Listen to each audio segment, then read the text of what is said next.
up.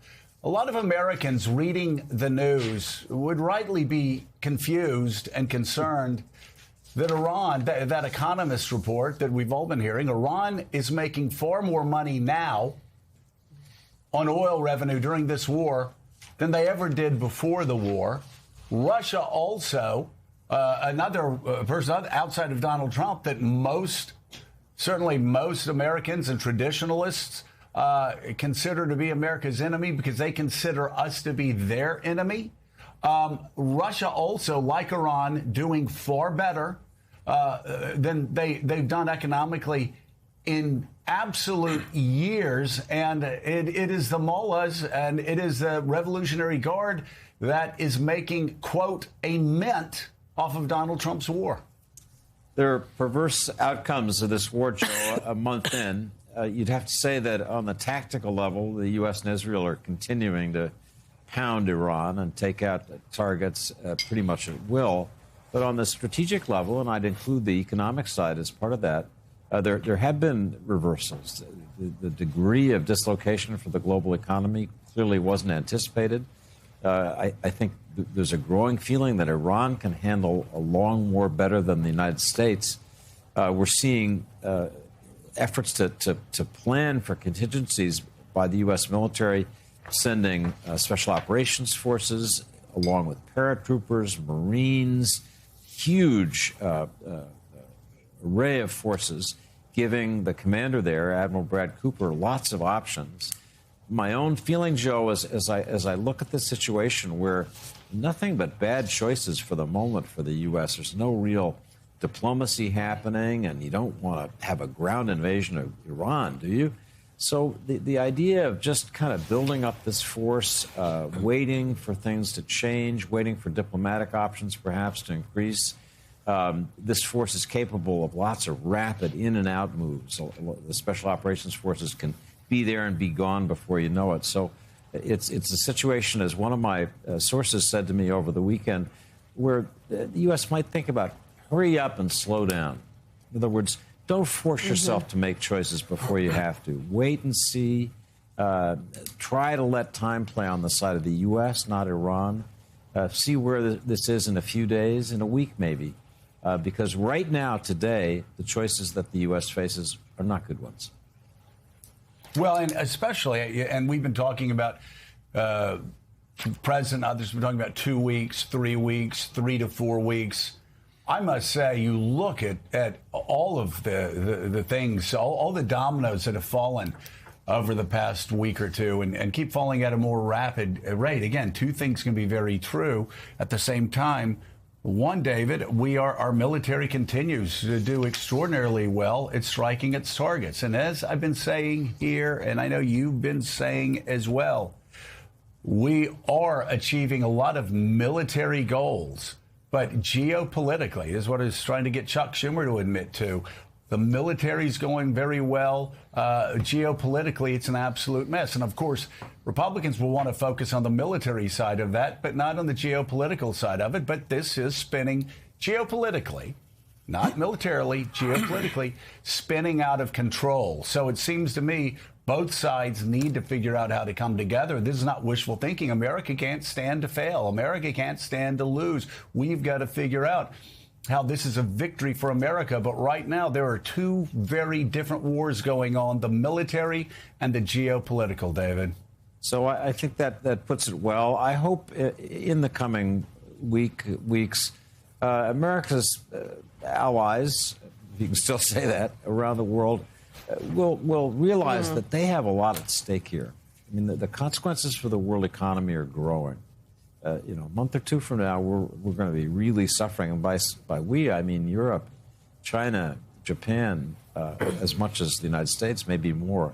So they have an interest in seeing what ways there are to de-escalate this conflict, to put pressure on Iran, to as much as they may resent Trump's having gotten this war going, that doesn't mean that they don't have some selfish interest in finding a way to end it. Because right now, the diplomatic options aren't good, from what I hear, but they could get a lot better.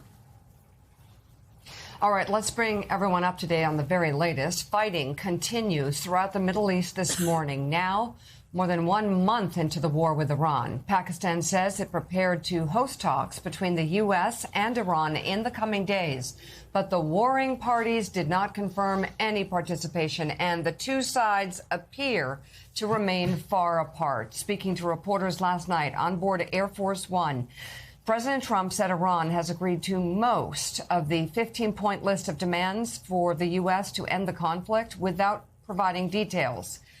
Iran's state-run media has reported that Tehran had rejected the ceasefire proposal. Trump also said Iran agreed to allow 20 more oil cargo ships to pass through the Strait of Hormuz, the crucial shipping waterway, as oil prices continue to rise. The president is framing that as a sign that negotiations are underway, but Tehran is telling a different story. The Speaker of Iran's parliament accused the U.S. of putting on a front of diplomacy while, quote, secretly planning a ground invasion. According to state media, he added that Iranian forces were, quote, waiting for the arrival of American troops on the ground to set them on fire and punish their regional partners forever. President Trump, however, continued to signal some optimism last night while insisting he has already achieved regime change in Iran. I think we'll make a deal with them, pretty sure. Whether it's possible, we won't. But we've had regime change, if you look already, because the one regime was decimated, destroyed. They're all dead. The next regime is mostly dead. And the third regime, we're dealing with different people than anybody's dealt with before. It's a whole different group of people. So I would consider that regime change. And frankly, they've been very reasonable. So I think we've had regime change.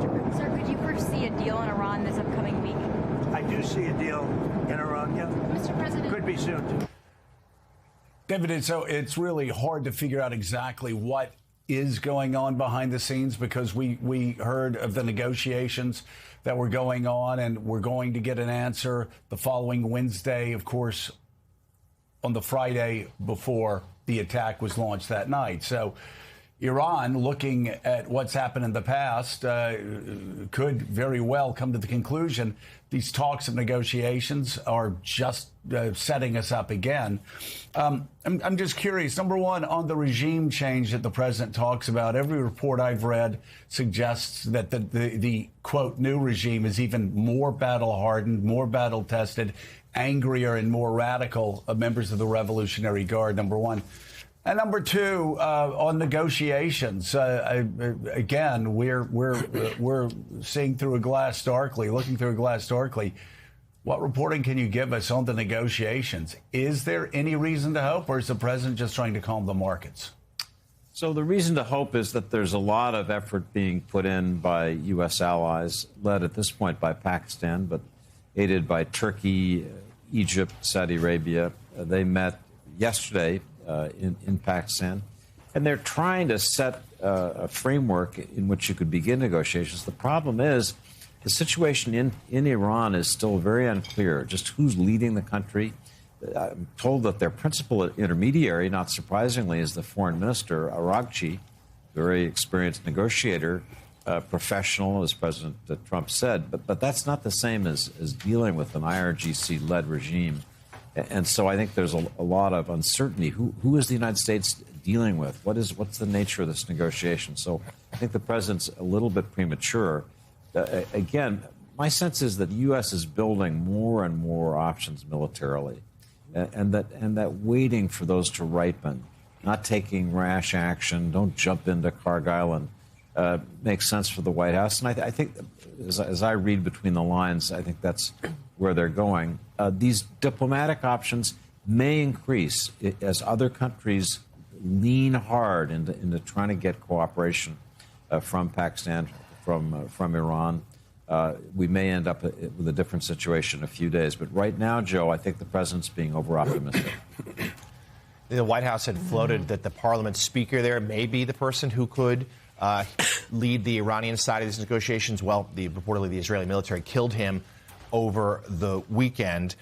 We are seeing the president of the United States here talk about seizing the oil, which is something that is striking. I wrote a few weeks ago how that was not being publicly discussed. Now, though, that it seems to be part of the U.S. options. And the president told the Financial Times last night that an invasion of Kharg Island is possible. And the Wall Street Journal has reporting on that today, as well as potentially ground forces heading into Iran to try to secure their nuclear materials, which would be deeply risky and deeply dangerous and also take days or weeks.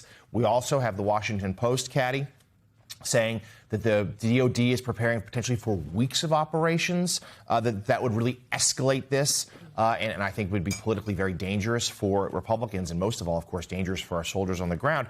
And lastly, I just think we have to be clear here. The President of the United States has zero credibility in terms of how this war is going. He's declared victory about 24 times, and he's shifting timetables, he's shifting goals, and the Iranians seem to be realizing they might be able to wait him out. And Trump, Caddy, is saying so often about trying to sound optimistic for the markets. The last handful of days, the markets seemingly haven't listened, despite the good news coming out of Trump's mouth, like, oh, we're winding this down. The price of oil only going up. Yeah, the president keeps saying, and has done several times over the course of the last few days, we've won, putting that in the past tense, and that there has been regime change. But as you pointed out, the markets don't seem to be buying that. I spoke to an economist over the weekend who said to me, traders aren't really buying the taco trade anymore. They think this is an escalate situation. They're looking at all of these American forces coming into the region. And as the president said to Ed Luce at the Financial Times yesterday, they're looking at the option of Kharg Island. I thought his interview with Ed was really interesting because it felt like he was softening people up for the possibility of Kharg being a possibility by saying it repeatedly in the course of that interview. It sounded like he was talking to Americans and saying, listen, now get ready for that. And denying that could, pose any problem for America, and then they could just take the oil, and only stupid people in the United States didn't want him to take the oil. But as we found, this is not Venezuela, and the regime has not changed. Nobody else buys the idea that the regime has changed just because the president and Caroline Leavitt say that we've got rid of the people at the top. So I think David Ignatius is right. At the moment, there are no very good options. And the idea of escalating to de-escalate, historically, when has that actually succeeded?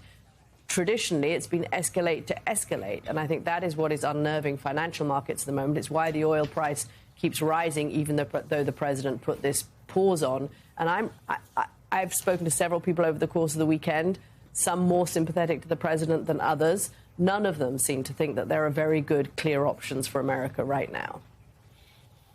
Well, Jonathan Lemire talked about Kharg Island and the possibility of seizing the oil there, with the overwhelming majority.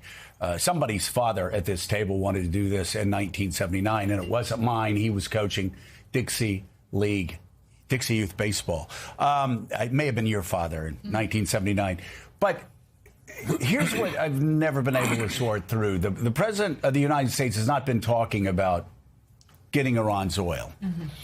And yet, if past is prologue, everything he's ever said about George W. Bush's failures in Iraq is that he didn't take the oil. In Venezuela, he said, unlike George W. Bush, he told me on a phone call, I'm going to take the oil in Venezuela.